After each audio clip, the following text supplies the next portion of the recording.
let's revise MI and sleep. तो ischemic heart diseases में there is coronary artery disease CAD with stable angina and acute coronary syndrome. अब acute coronary syndrome में ही MI आता है and there is unstable angina also. तो ST elevation myocardial infarction, non S T elevation myocardial infarction, तो दो चीज़ें, एक S T elevation M I and दूसरा non S T elevation M I. Okay, clinical features of acute coronary syndrome. तो clinical features में angina का ही आ जाएगा कि प्रोलॉन्ग्ड कार्डियक पेन है which is the classic manifestation of ischemic heart disease in angina which is usually described as heavy chest pain होता है. ये मैंने पढ़ा है क्या, ठीक है. तो new classification scheme of acute coronary syndrome में क्या क्या आ जाएगा इस, सबसे पहले clinical features of acute coronary syndrome अपन हिस्ट्री एंड फिजिकल एग्जामिनेशन से लेंगे. Then investigations ECG and then cardiac enzymes. ECG अगर नॉर्मल है, नेगेटिव कार्डियक एंजाइम्स है, then consider alternate diagnosis. And अगर एस टी एलिवेशन या फिर new left bundle branch block या फिर true posterior M I with positive enzymes दिखेगा तो वो S T elevation M I है. ठीक है, अब सबसे पहले new left bundle branch block S T elevation दिखेगा, new L B B B, then posterior wall M I with positive enzymes है, then it is S T elevation M I myocardial infarction which was formerly known as Q wave, उसको पहले Q wave बोलते थे. फिर अगर S T depression या फिर T wave का इन्वर्जन है तो उसमें देखना है कि पॉजिटिव एंजाइम है या नेगेटिव है. अगर पॉजिटिव एंजाइम है एंड एक्यूट एम आई है then it is an non S T elevation M I formerly known as non Q wave. And negative enzymes है तो फिर एम आई नहीं है, अनस्टेबल एंजाइना है. ठीक है, बिकॉज एंजाइम्स तो चाहिए. ठीक है, तो E C G and cardiac enzymes and investigations में इफ़ एस टी एलिवेशन है, new left bundle branch block है, पोस्टेरियर वॉल एम आई है और एंजाइम्स पॉजिटिव है then it is an S T elevation M I जिसको formally it was known as Q wave. And अगर S T elevation नहीं है यानी S T depression है, टी वेव का इन्वर्जन है, देन उसमें देखना है कि एंजाइम्स प्रेजेंट है एब्सेंट है. प्रेजेंट है एंड एक्यूट एम आई है तो फिर non S T elevation M I, and enzymes ही एब्सेंट है then there is unstable angina. तो क्लासिफिकेशन था एक्यूट कोरोनरी सिंड्रोम का. फिर कॉम्प्लिकेशंस क्या क्या आते हैं इस, सबसे पहले तो एरिथमियाज आ जाएगा. एरिथमियाज में ventricular fibrillation, atrial fibrillation and bradycardia है. तो ventricular fibrillation it develops in 5 to 10% of the patient and it appears to be the cause of death in those who die before receiving medical attention. तो इसमें cause of death होता है ventricular fibrillation. Then atrial fibrillation is common but usually transient होता है, so it does not need emergency treatment. And then there is bradycardia, usually does not need treatment but if there is an hypotension or high hemodynamic deterioration atropine may be given. ठीक है, तो arrhythmias में ventricular fibrillation, atrial fibrillation and bradycardia आता है. Then उसके बाद cardiogenic shock आ जाएगा. कार्डियोजेनिक शॉक के कॉजेस में अगेन एरिथमिया है, एक्सटेंसिव मायोकार्डियल डैमेज है, hypovolemia due to excessive diuretic therapy और रिकरेंट वॉमिटिंग. तो एरिथमियाज देख लिया जिसमें कि there is ventricular fibrillation, atrial fibrillation and bradycardia है. देन कार्डियोजेनिक शॉक है जिसके कॉजेस में अगेन एरिथमियाज है, extensive myocardial damage and hypovolaemia due to extensive diuretic therapy और रिकरेंट वॉमिटिंग. फिर उसके बाद लेफ्ट वेंट्रिकुलर फेलियर है जिसको पहले it leads to pulmonary oedema. Left ventricular failure leads to pulmonary oedema. फिर उसके बाद मैकेनिकल कॉम्प्लिकेशंस है.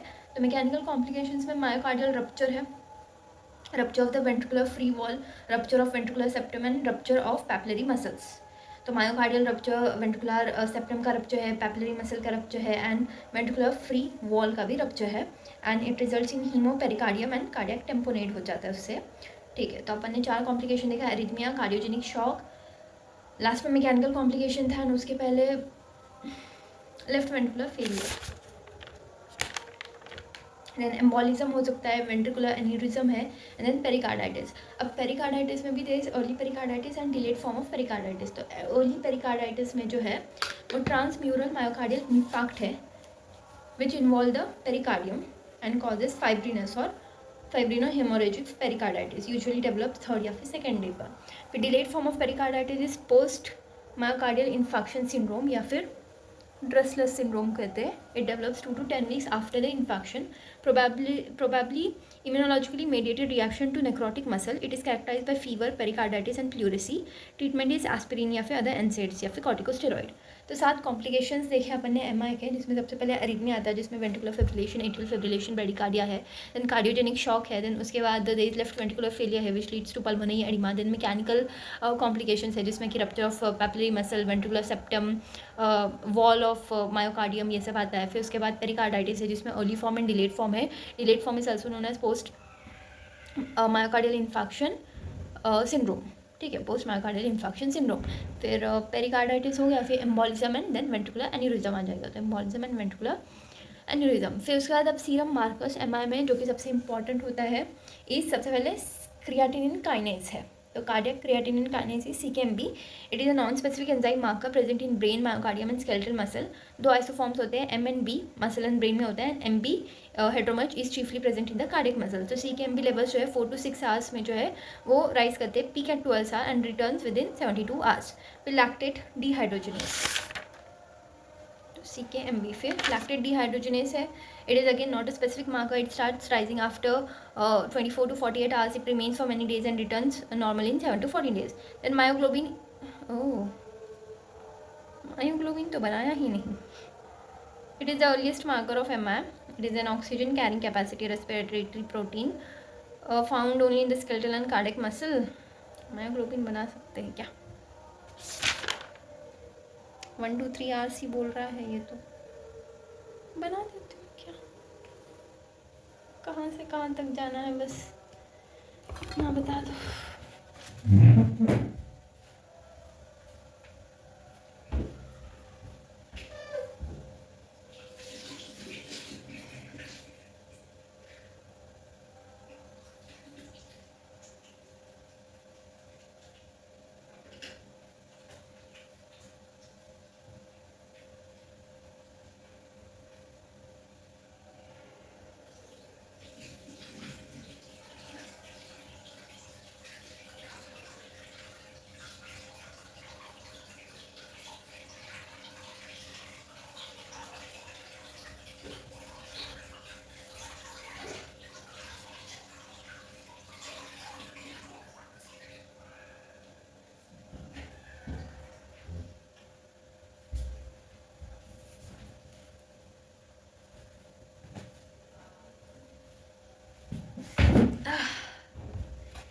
तेल लगाकर बैठ चुकी हूँ मैं तो अब.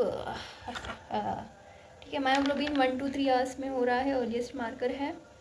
Peaks at 8 to 12 hours and returns to normal in 1 to 36 hours, मतलब 1 से 1.5 दिन में.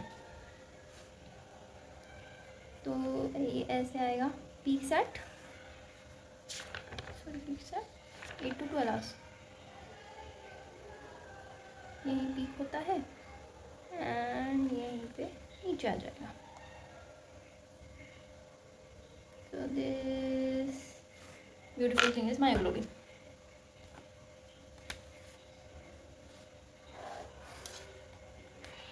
Yeah.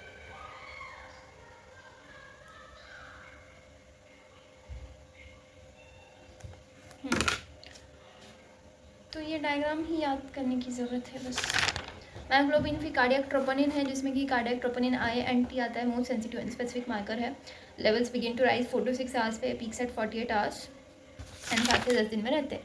फेस्पाटेड amino transferase starts to rise by 12 hours, reaches a peak on the first or second day.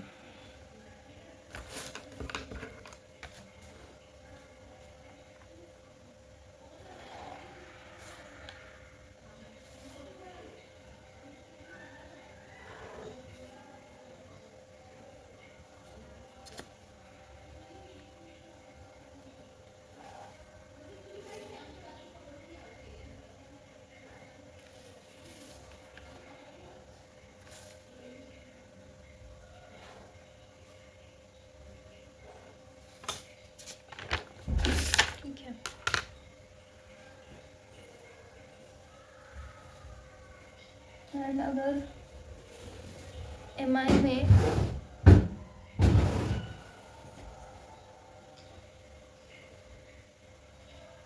if there is one thing which I need to remember, then it is going to be this.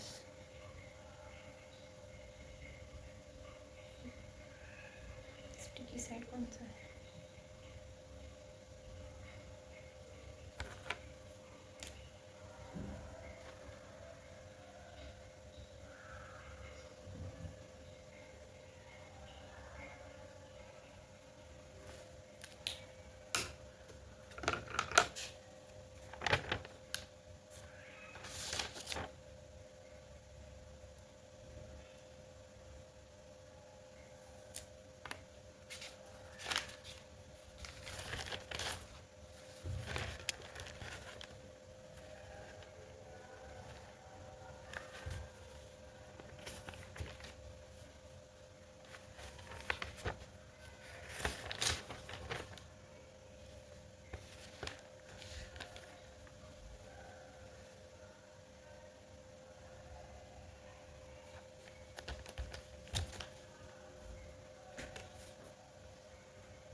हो गया क्या?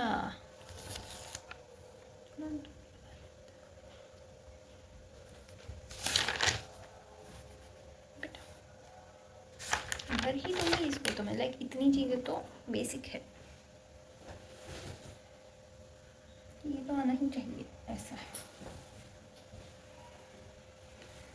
ठीक है, management of MI भी revise कर लेते हैं.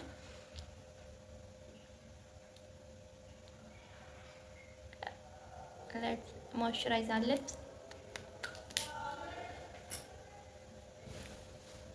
फिर अब उसका है MONAC, that is morphine. General treatment में मॉर्फिन 2 to 4 mg IV देना है 5 to 10 minutes if needed for persistent chest pen.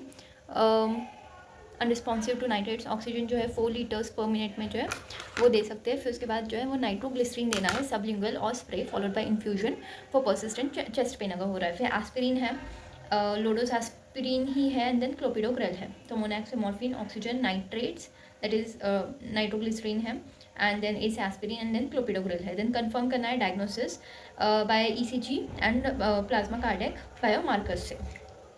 ठीक है.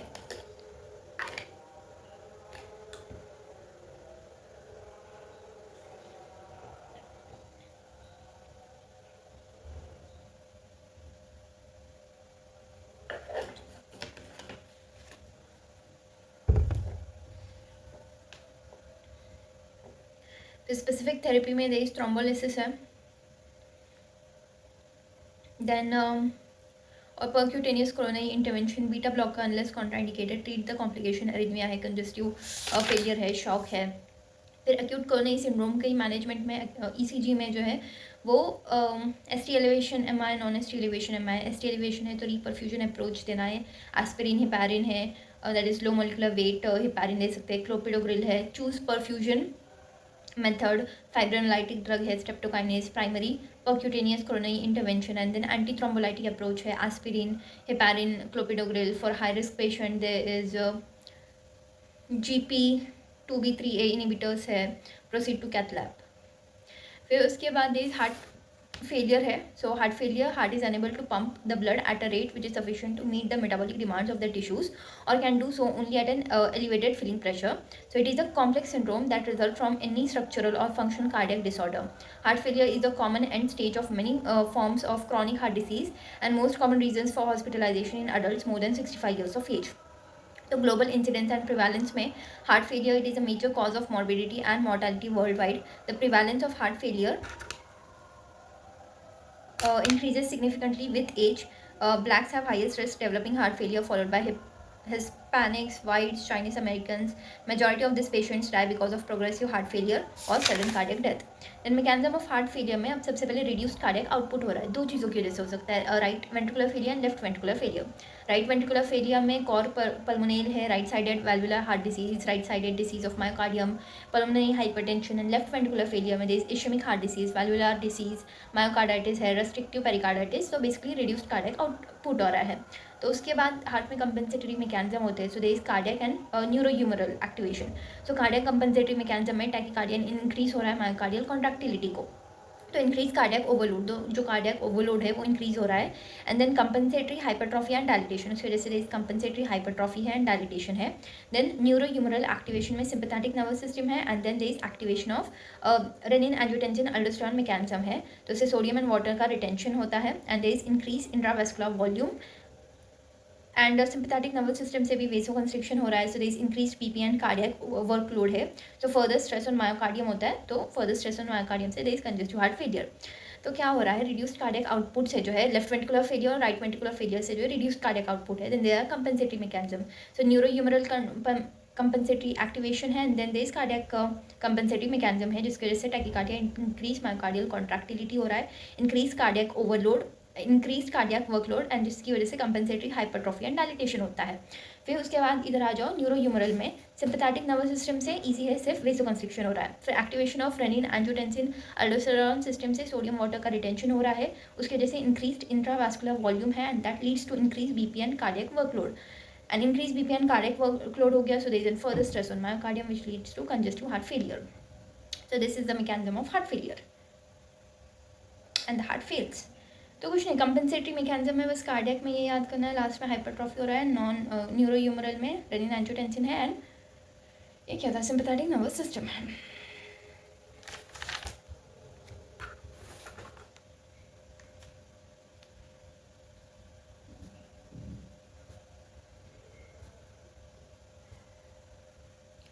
तो कल हार्ट फेलियर कंप्लीट कर देते हैं.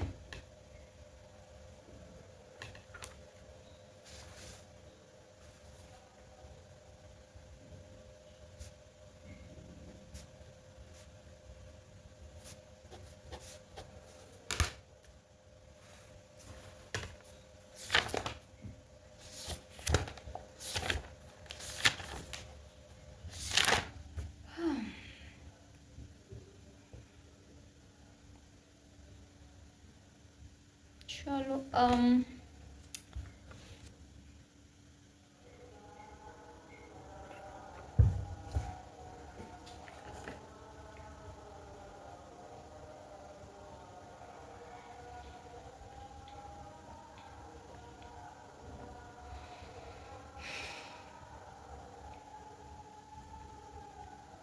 minutes I didn't revised.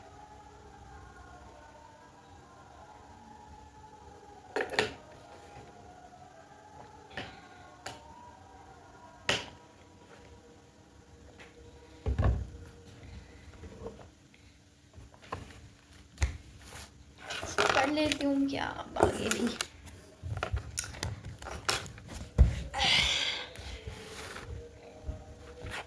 Valentine's day cardiology के साथ ही मनाना है. No happy about it, very very happy. Cardiology में भी तो दिल ही है.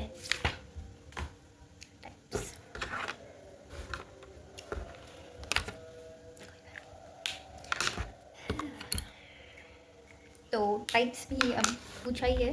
तो डिपेंडिंग ऑन आउटपुट में there is low output heart failure and high output heart failure. तो सिस्टोलिक हार्ट फेलियर है, डायस्टोलिक हार्ट फेलियर है. Systolic is characterised by decreased cardiac output और decreased left ventricular ejection fraction. Diastolic में characterised by elevated left and right ventricular end diastolic pressure and may have normal left ventricular ejection fracture.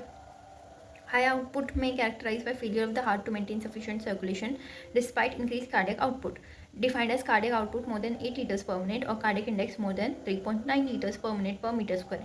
Example include cardiac failure associated with hypothyroidism, anemia, pregnancy, arteriovenous fistula, beriberi and Paget's disease. Diastolic and systolic dysfunction. Systolic dysfunction is systolic heart failure is characterized by abnormality of ventricular contracture. The ejection fraction is usually below 40%. Causes include coronary artery disease, hypertension, valvular heart disease, and diastolic dysfunction characterized by impaired ventricular relaxation and increased ventricular stiffness resulting in reduced feeling. Diastolic dysfunction causes include hypertension, coronary artery disease, hypertrophic obstructive cardiomyopathy, and restrictive cardiomyopathy. Acute and chronic करते हैं. So acute heart disease, chronic है, and then compensated heart disease है. So acute is characterized by sudden development of heart failure. This suddenly reduces cardiac output and systemic hypertension without peripheral edema. Example includes acute myocardial infarction and rupture of cardiac valve. Acute left heart failure may develop either de novo or as an acute decompensated episode on background of chronic heart failure, acute on chronic heart failure. Then उसके बाद this chronic heart failure is characterized by gradual development of heart failure and systemic arterial pressure is well maintain but oedema यहाँ पे develop होता है. Example include dilated cardiomyopathy and multi valvular diseases में. And compensated heart failure is a term which is used to describe the conditions of those with impaired cardiac functions in whom adaptive and compensatory changes may have prevented the development of overt heart failure. Severe overt in acute heart failure may be precipitated by minor insults such as infection or development of atrial fibrillation. Left-sided, right-sided biventricular heart failure, forward backward heart failure, causes of heart failure. I guess I'm done. I'm pretty much done here. Let's try to remember. Just sleep. I'm so sleepy right now. Good night.